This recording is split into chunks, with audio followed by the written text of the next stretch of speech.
The NBA in-season tournament is over. We are at the quarter mark of the season. So it's time to take a look around the association and see where teams are as we approach the end of 2023. We are going to break it all down with a host for CBS Sports Radio and Sirius XM NBA Radio. My guy, David Shepard, joins me now. Shep, what's going on? Dexter, always great to be with you, my friend. How are you? I'm doing good, man. I'm doing good. Always great to talk hoops with you. We get to do it on different platforms from time to time, so I'm glad to do it here with you. And Shep, I know on the air for you as a host, you've talked a lot about the in-season tournament. We saw the Lakers capture the first ever NBA Cup on Saturday night. What were your thoughts on the inaugural tourney now that everything is over? Yeah, Dexter, it was overwhelmingly a success.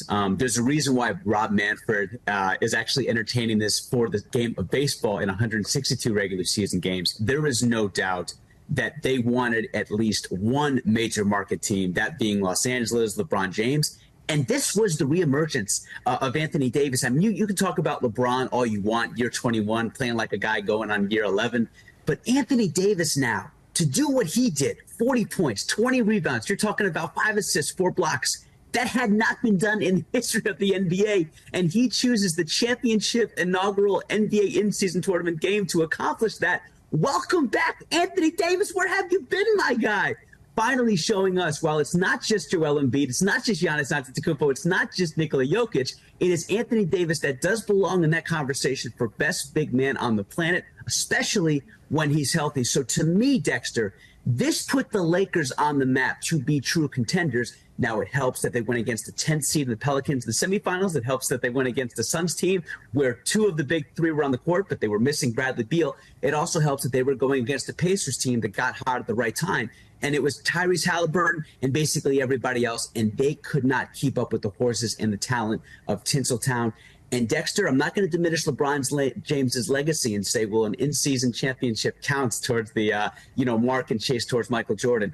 But the reality was this was the face of basketball for the last 21 years, being on full display in the month of December, which we are accustomed to seeing being December 25th when it comes to the NBA.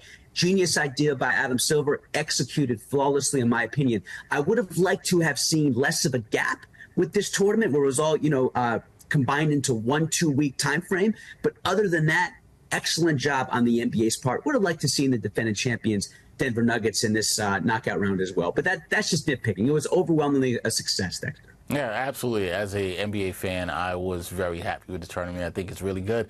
You talked about Anthony Davis's emergence. I think it's interesting that all those great stats that came in a game where the stats will not count. But we'll see how he continues into the rest of the regular season.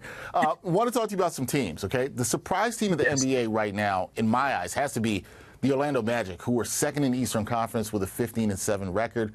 Are the Magic a real contender for a top 6 playoff spot? The answer is no.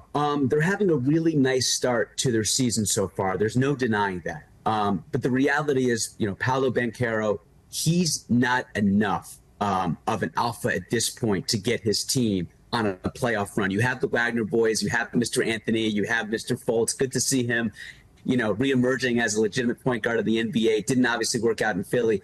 But you talk about the Eastern Conference, the first teams that you think of are the Boston Celtics, the Milwaukee Bucks, and then you have the Philadelphia 76ers. You can't forget the Miami Heat last year that made an NBA Finals run, for God's sakes. Then you have to factor in the up-and-coming Indiana Pacers. You have to include both New York teams. And so they are not even one of the 7 best teams in the Eastern Conference right now. This is a nice story, but we have to keep in mind we are just 1/4 of the way through the NBA season. That means, for mathematicians at home, we got 75% more to go. And so with that being said, what you do know is the Orlando is a nice story, but they don't have enough to sustain this for the longevity of 2023, 2024. All right, just not buying the Magic stock right now, off to that 15-7 start. I want to talk to you about a team that's hot out west. That's the Timberwolves, red hot right now. Longest winning streak in the league currently, 6 in a row. What do you like about the way Minnesota is playing right now? Well, Rudy Gobert and Kyle Anderson are not going toe-to-toe, so that's always good news. You have a team that is playing off the confidence of Anthony Bennett, He's not just great in movies. He's great on the basketball court. He is an up-and-coming superstar. You have Karl Anthony Towns that is fitting in nicely to that second banana. He's a Robin. He's never been a Batman. When the Minnesota Timberwolves made him a Batman, we saw that franchise fall flat. Anthony Edwards is indeed a Batman. And then you have Rudy Gobert, a 3-time Defensive Player of the Year for a reason.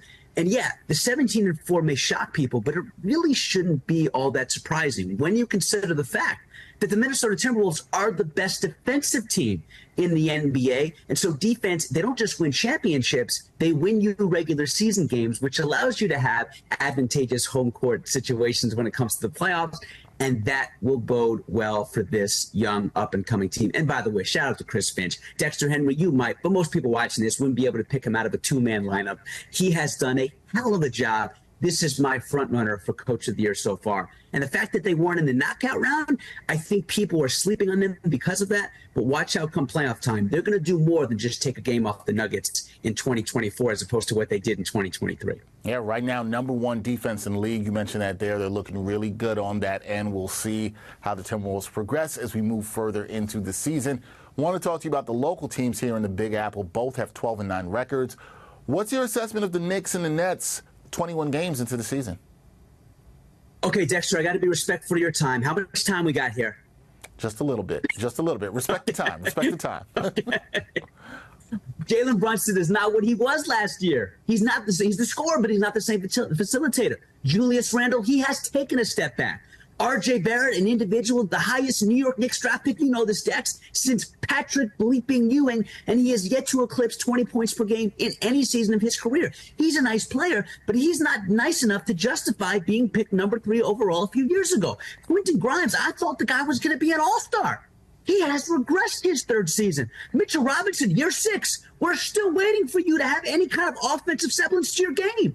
You can tell by the tone of my voice, Dexter Henry, they have been a disappointment, 12-9. I get it. They were a 5th seed last year. They had home court advantage in obviously the conference semifinals, and they should have went to the conference finals over the Heat, and they have taken a step back. That seems to be a pattern with Tom Thibodeau. Anytime you think a franchise of his is moving forward, they take a step back the next year. That is no surprise. Now, to the Brooklyn Nets, they got themselves a hell of a coach in Jacques Vaughn, and they got some dogs on this team. Spencer Dinwiddie and Nick Claxton. You have an individual like Cam Thomas. You got Cam Johnson. And then, of course, one of my all-time favorite players right now, Mikal Bridges. The guy is the ultimate professional. If you look up professional in a dictionary when it comes to the NBA in 2023, 2024, it should have Mikal Bridges pictures next to it.